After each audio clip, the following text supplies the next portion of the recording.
करीब आने के लिए सहभागिता रखनी पड़ती है। एक रिश्ता बता दो आप जिसके साथ संबंध में नहीं हो, उसके साथ भी अच्छा चल रहा है आपका। अगर किसी से एक अच्छा संबंध रखना है ना, तो दिन में 2 से 3 बार कॉल करना पड़ता है, उनसे पूछना पड़ता है आपने खाना खाया, आपने पानी पिया, आपके परिवार में सब ठीक है, आपके पास कोई प्रॉब्लम है तो मुझे बताना। इस तरह से रिलेशनशिप मेंटेन होता है। मैं आपसे पूछना चाहता हूं, परमेश्वर के करीब रहने के लिए आप कितना समय और कितनी बार उसके पास जाते हैं? बार बार। दानियल दिन में 3 बार उसके पास जाता था। बहुत ईजी है परमेश्वर को भूलना और उसकी दी हुई चीजों में मगन हो जाना। आज मैं आपसे एक सवाल पूछना चाहता हूं, क्या आप ये कह सकते हैं कोई भी चीज मुझे खुदा से दूर नहीं कर सकती? परमेश्वर आपको कुछ देता है तो इसलिए नहीं देता कि आप उसे लेके चले जाएं, वो चाहता है उसे लेकर आप उसके और करीब आएं, और करीब। जानते हो उसकी करीबी कितनी जरूरी है? जीवन है उसकी करीबी में, हिज नियरनेस। कभी आपने सोचा है लोग आपसे अच्छा नहीं चलते, आपको हर्ट क्यों होता है? क्योंकि आप चर्च में हो, मसीह के करीब नहीं। मैं कितने लोगों को जानता हूं इजीली ऑफेंड हो जाते हैं अगर आप उनको प्रेज द लॉर्ड ना बोलो, उनको जय मसीह ना बोलो। आपने उनको देखा नहीं पर उनका ध्यान आप पे था, आप चले गए और उनको अंदर में हर्ट होता है। क्यों होता है पता है? क्योंकि आप चर्च में हो पर खुदा के करीब नहीं है। और जब तक उसके करीब नहीं जाओगे ना, ये सेल्फ खत्म भी नहीं होगा। जिंदगी भर लोगों से आपको शिकायतें होंगी, ये ऐसा है, ये ऐसा है, ये ऐसा है, ये ऐसा है। यशाया यही करता था, तुम पर हाय, एदोम तुझ पर हाय, ओ मिस्र तुझ पर हाय, सब पे हाय डालता था। 6 अध्याय में प्रभु से मिलता है और प्रभु से मिलने के बाद कहता है हाय मुझ पर, वो अनटू मी। वो समझ गया गड़बड़ बाहर नहीं है, मुझ में है। आप जानते हैं अगर कोई 1-2 लोग आपसे बात नहीं करते तो हमें समझ में आता है, पर कोई भी आपसे बात नहीं कर रहा, कहीं ऐसा तो नहीं है प्रॉब्लम आप हो? एक बहन मुझसे मिलने आई, बोला भैया जी मेरे चर्च में मुझसे कोई बात नहीं करता। मैंने कहा क्यों बहन, ऐसे क्यों बोल रहे हैं आप? नहीं भैया कोई भी बात नहीं करता। मैंने प्रभु से पूछा प्रभु क्यों कोई इससे बात नहीं करता, क्या इशू है? मुझे प्रभु ने कहा ये लोगों के करीब जाती है, दोस्ती इंजॉय करती है, उसके बाद थोड़ा सा प्रॉब्लम होगा, फिर ये लोग बदनाम करते हैं एक दूसरे को। ऐसे करते करते करते करते रिश्ते खत्म हो गए हैं इसके। मैंने उसको कहा मेरी बहन मैं आपका आदर करता हूं, पर इस बात को याद रखिए किसी के भी करीब जा रहे हो ना, तो एक बात याद रखना, कोई भी स्वर्गदूत नहीं है, हर एक की जिंदगियों में कुछ कमियां हैं। कभी आपने सोचा है आपके बेस्ट फ्रेंड्स किधर हैं आजकल? जिन लोगों के साथ इतनी आपकी जमती थी वो लोग किधर हैं आज? आपका फोन ही निकाल के देख लो, कुछ लोग होंगे जिन्होंने लंबे अरसे से आपको कोई मैसेज नहीं किया है। क्यों नहीं किया है? क्या कारण है?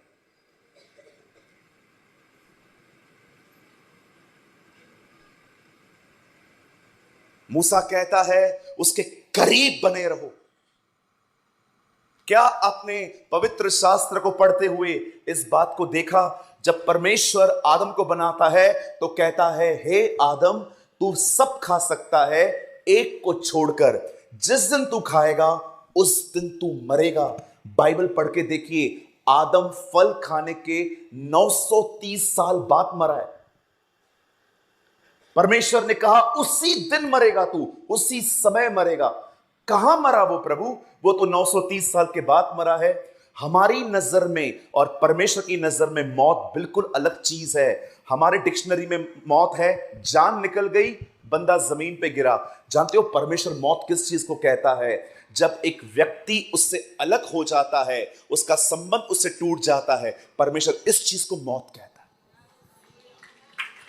आप जानते हैं जब उसने फल खाया और खुदा का कलाम कहता है शाम को प्रभु आया, पहली बार अदन की वाटिका पूरी खाली दिखाई दी, कोई दिख नहीं रहा था वहां। इसलिए परमेश्वर, आदम तू कहां है? आदम, हवा, हम नंगे हैं। किसने कहा तुम नंगे हो? क्या तुमने फल खाया? तब आदम एक लाइन में दो ब्लेम्स लगाता है। आपने जो पत्नी दी ना, उसने खिलाया, मैंने नहीं मांगी दी। आप जानते हैं आदम ने पाप किया। आदम को यह पता है वो नंगा है, पर आदम को यह पता ही नहीं है प्रभु के साथ रिश्ता टूट गया है। उसे नॉलेज है अपने नंगेपन का, पर उसे पता ही नहीं है वो खुदा से दूर हो चुका है। पर आपने यीशु को देखा, गिरफ्तार होने के बाद उसके भी कपड़े फाड़ दिए गए, और फाइनली जब उसे लकड़ी पे चढ़ाया गया, आप सोचो सिर्फ मात्र ये हिस्सा यीशु का कवर था, बाकी पूरा जीसस कपड़ों के बगैर था, और वो क्रॉस पे था। उसने क्रॉस पे पता है क्या कहा? हे परमेश्वर, हे परमेश्वर, तूने मुझे क्यों छोड़ दिया? आदम को यह पता था मैं नंगा हूं, यह नहीं पता था मैं खुदा से अलग हूं। यीशु को कोई फर्क नहीं पड़ा वो नंगा है, उसे फर्क पड़ा जब पिता ने उसे छोड़ दिया।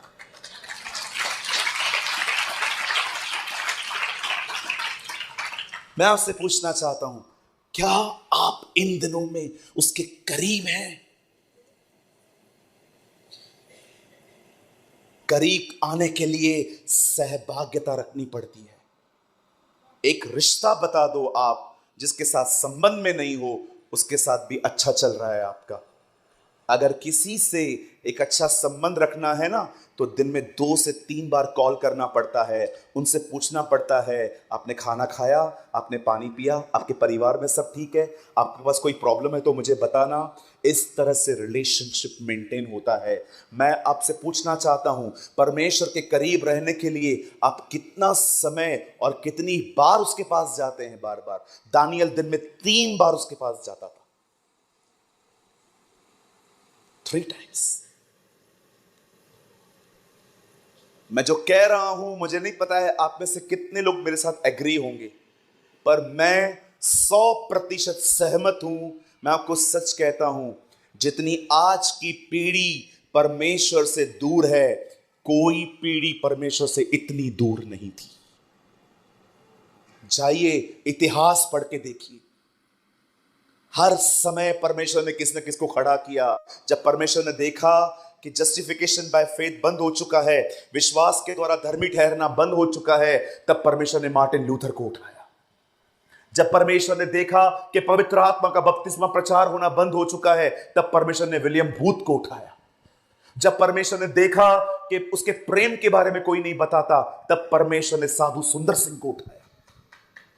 मैं आज आपसे पूछना चाहता हूं, जानते हो राज्य क्या है? क्या जो आप गा रहे थे आप उसको समझते भी हो? क्या होता है राज्य?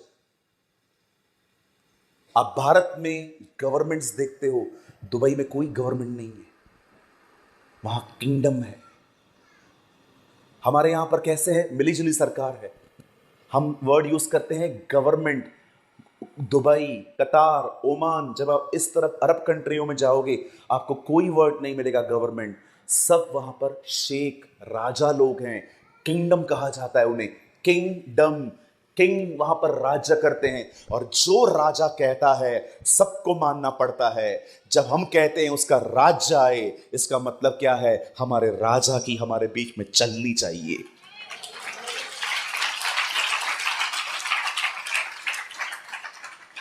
कहिए आपके बाजू वाले को, तेरे अंदर राजा की चलनी चाहिए।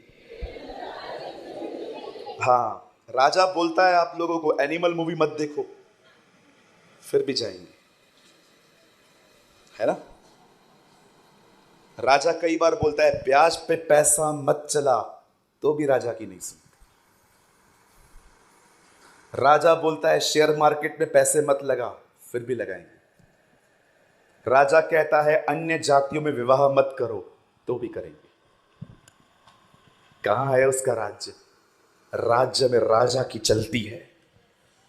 और हम क्या कहते हैं? आपको पता है वो वहां पर राज्य करता है। इसीलिए यीशु ने प्रार्थना की और कहा तुम भी प्रार्थना करो, उसका राज्य पृथ्वी पर दिया है। जानते हो उसका मतलब क्या है? जैसे स्वर्गदूत वहां पर उसकी मानते हैं, वैसे ही मनुष्य पृथ्वी पर उसकी माने।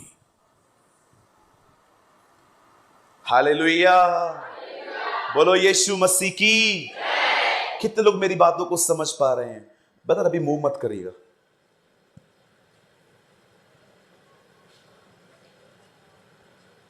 जब तू वहां जाए तो परमेश्वर को भूल मत जाना। बहुत सारे लोग जब तकलीफ थी, खुदा, प्रभु परमेश्वर, खुदावंत, तू मेरा ये, तू मेरा वो, रोते रोते आते थे।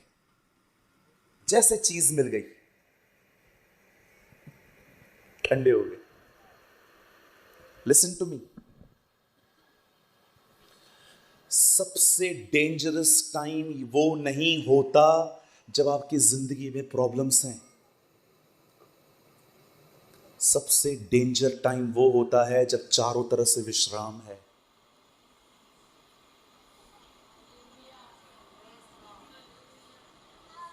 नहीं समझे? परमेश्वर का वचन कहता है दाऊद युद्धों से घिरा हुआ रहता था। एक दिन परमेश्वर ने उसके चारों ओर के शत्रुओं से उसको विश्राम दिया। दोपहर को पता चला एक जंग होने वाली है। उसका सेनापति योआब कहता है sir, there is a fight, एक लड़ाई होने वाली है। पता है दाऊद ने क्या कहा? तुम लोग जाओ, छोटी सी लड़ाई है, मैं आज यहीं पर रहूंगा।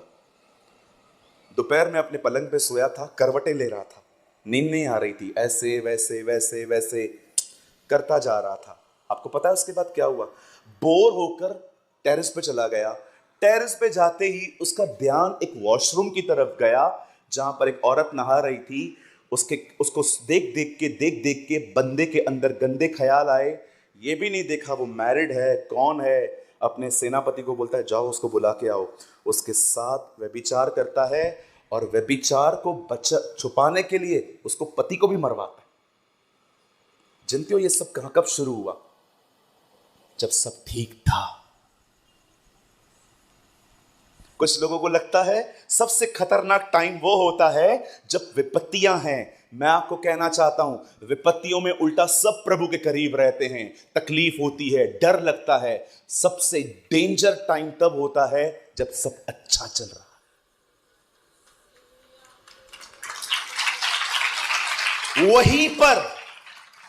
वहीं पर अधिकतर लोग ठंडे हो जाते हैं। चर्च के अंदर वचन चलेगा, यॉर्निंग्स देंगे, सोए हुए रहेंगे, तारक मेहता देखेंगे, बिग बॉस जैसे फालतू प्रोग्राम्स देखेंगे, सब देखेंगे। और संडे के दिन स्तुति आराधना ऊपर जाती है। प्रभु बोलता है कुछ भी ऊपर नहीं आ रहा है।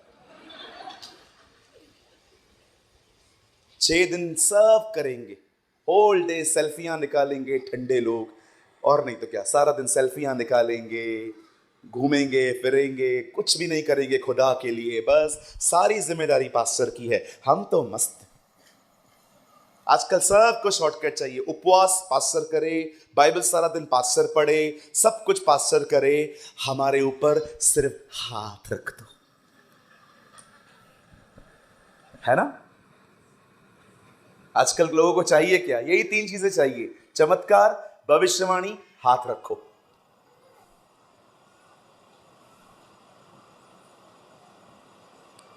प्रॉफिट जी आए हैं। एक ने तो मुझे पापा जी कह दिया। मैंने कहा तू अपने बाप को बाप बोल, वही बहुत है, किसी और को बाप बोलने की कोई जरूरत नहीं है। मैं एक जगह पे गया, लोगों ने मुझे पापा जी आ गए। मैंने कहा कौन पापा जी? इतना बुढ़ा हूं यार मैं। आई am a young hot preacher.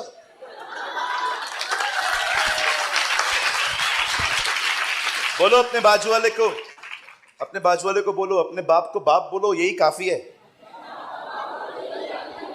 पापा जी, मम्मी जी, काका जी, चाचा जी।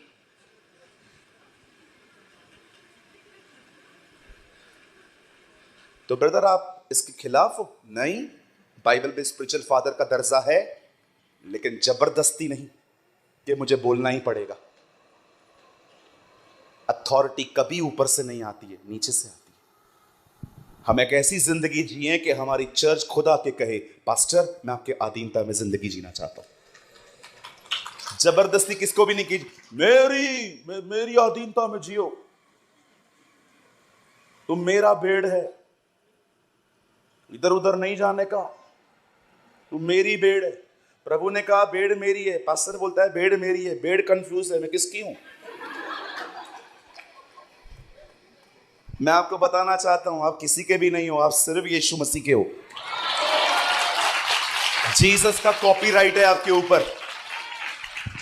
वचन सुनने के लिए कोई कहां भी जा सकता है, कोई दिक्कत नहीं है। मैं अपने कलीसिया में खड़े होकर कहता हूं, सिर्फ सिद्धांतों को देखो, सिर्फ ये देखो उनका डॉक्ट्रिन सही है क्या, वो पवित्र आत्मा का बपतिस्मा, पानी का बपतिस्मा, प्रभु भोज, संगति, वे सब बिलीव करते हैं। आपको पता है ऐसी कलीसियाएं हैं आज जो बगैर बपतिस्मा प्रभु भोज देती हैं। आजकल एक नया नाटक चालू हुआ है, डिजिटल चर्च। पास्टर है ही नहीं, स्क्रीन दिखाया जा रहा है। वहां पहुंचो, पास्टर किधर है? पास्टर गया घर पे, उधर वो स्क्रीन लगाते, पास्टर कहीं और है, यहां पर दिखाया जा रहा है। अगर मुझे तुझे स्क्रीन पर ही देखना है तो मैं यहां क्यों आऊं? मैं घर पे यूट्यूब पे नहीं देखूं?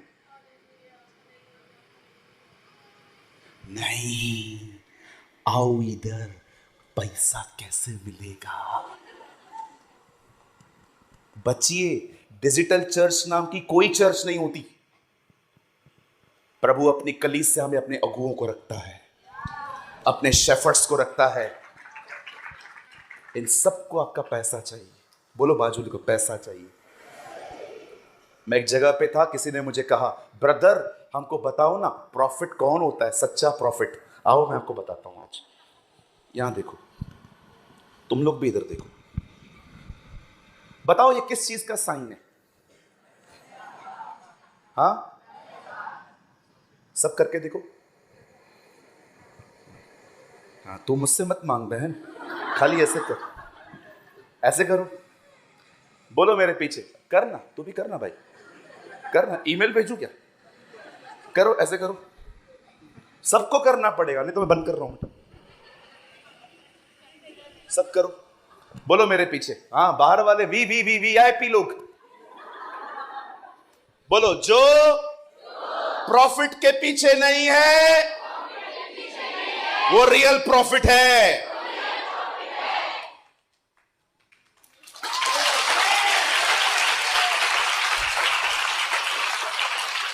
मैंने एक को कॉल किया, पास्टर जी, प्रॉफिट जी हमारे पास आओगे मेरे घर, मेरे चर्च में प्रीचिंग करने? उन दिनों में हमारी कलीसिया में मात्र 100 लोग आते थे। कौन हो आप? मैंने कहा pastor ji, I am a pastor in Mumbai. अच्छा, कितने लोग आते हैं? मैंने कहा 100 लोग।